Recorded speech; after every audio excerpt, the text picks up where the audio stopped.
Graph of a quadratic function. So first of all, let's talk about what a quadratic function is. All right, so quadratic, it is a polynomial in the form ax squared plus bx plus c. So it is a trinomial specifically with an x squared, all right? So if you have an x squared as your highest degree, it is a quadratic. It forms, when you graph it, what's called a parabola. So that's what this guy is right here.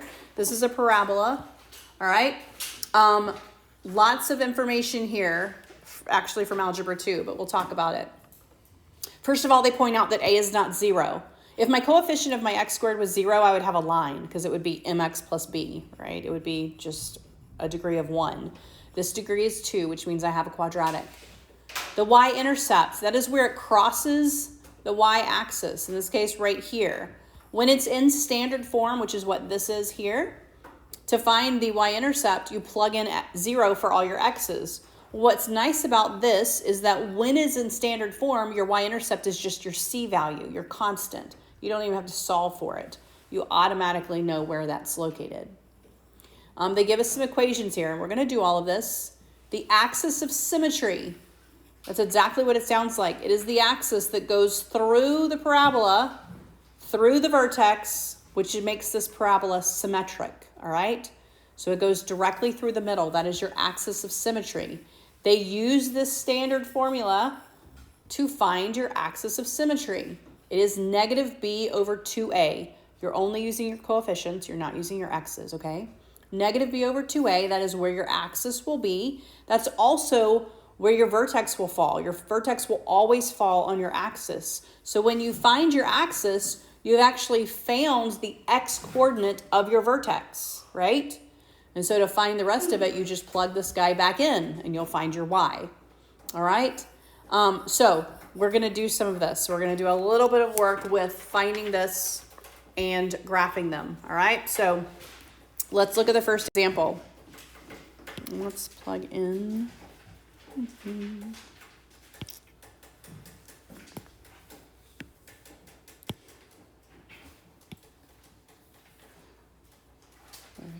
So let's find these things, all right? The easiest thing to find is the y-intercept. So that's what we're going to find first, all right? So we're going to say my y-intercept. With your y-intercept, the x value will always be 0. The y value is going to be the c. My c here is what? -3. -3.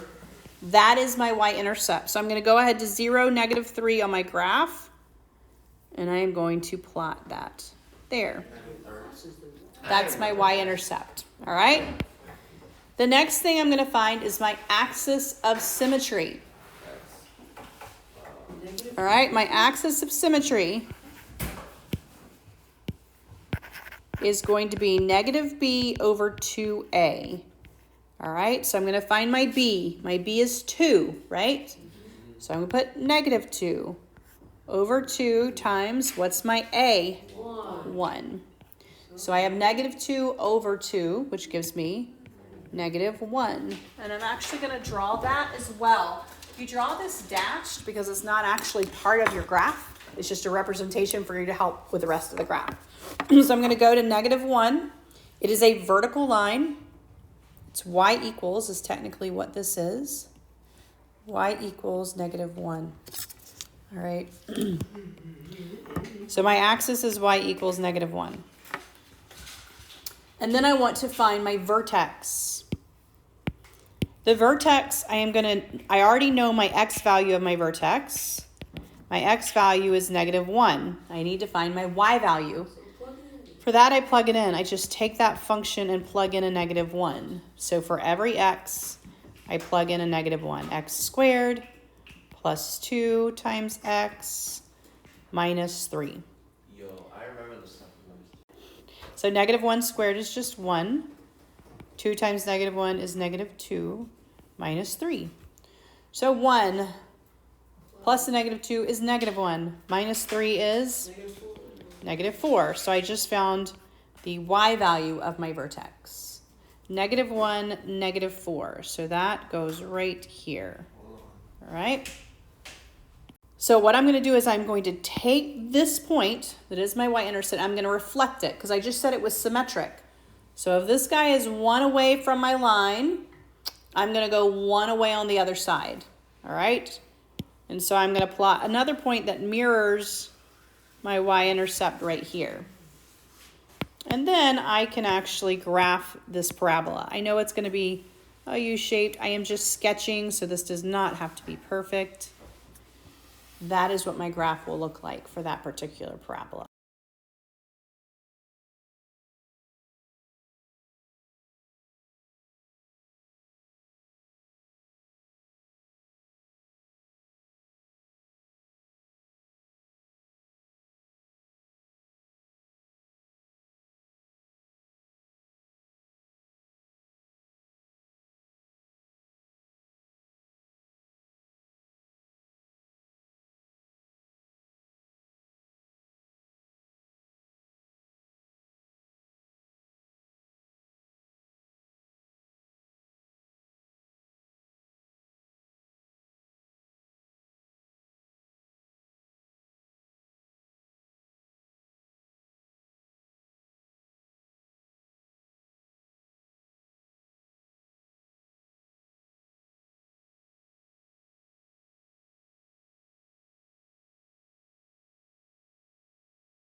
The other thing I want to talk about when it comes to parabolas is maximum and minimums. So this is actually used in calculus a lot as well. But, and it's used in basic word problems. Like, I mean, they'll use it when they're talking about, you know, the curvature of like a ball that's thrown into the air. How high will it go based on, and you'll use this in physics as well. And so maximum, minimum depends on what's going on. If the parabola points up, which is like this first one, then you're going to have a minimum, because obviously it goes on indefinitely up. So you can't have a maximum because it goes on to infinity. But here you do have a minimum. So if it points up, you're going to have a minimum. And if it points down, you're going to have a maximum. How do you know then if it points up or down? You can tell that by your A.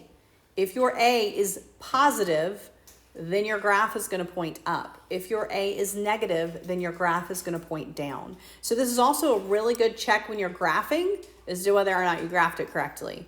So if it points down, but your y-intercept is above your vertex, you did something wrong, right? Because your formula is saying it should point down and your graph is pointing up. We have a problem, right?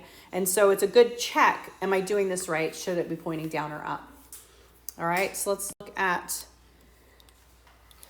3. They ask this question in a way that you may not think you already know the answer, but we've actually done everything we need to know here. The first question is determine whether the function has a maximum or minimum. That's easy. I'm going to say, does it point up or down? And so I am going to look at this value right here, the value in front of my x squared.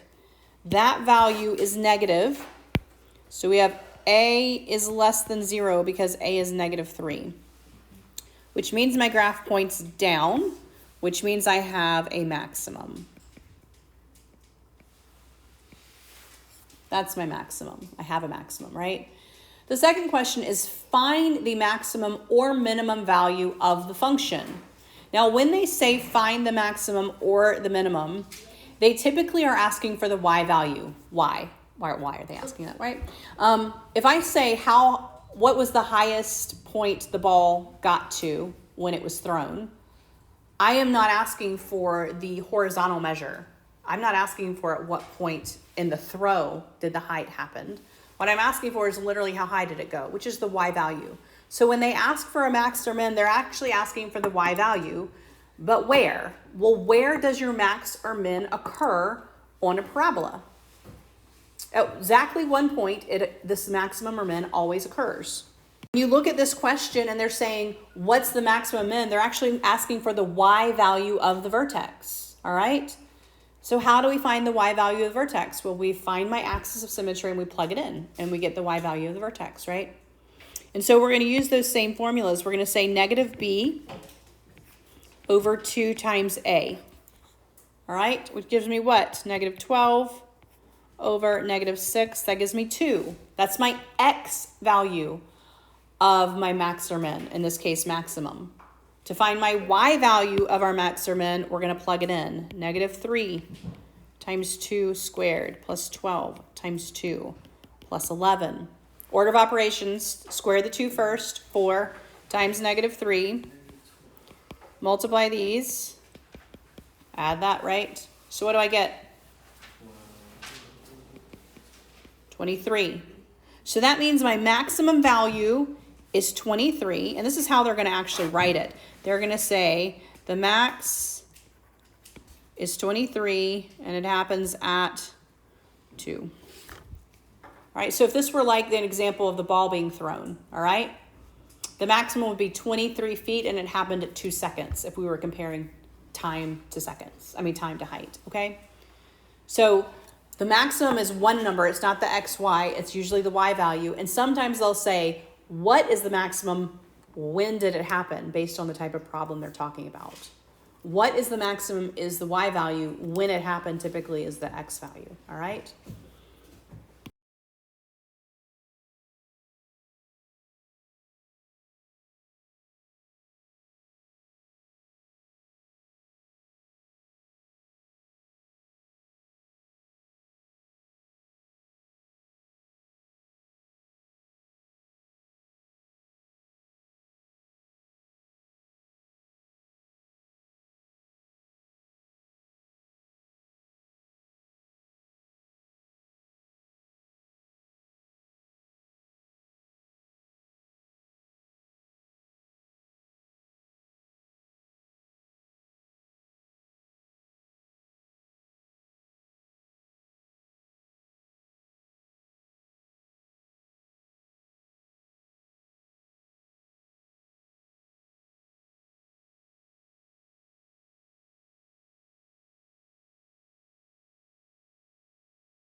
In case you did decimals, you would have negative 1.5 squared plus 3 times 1.5 minus 5.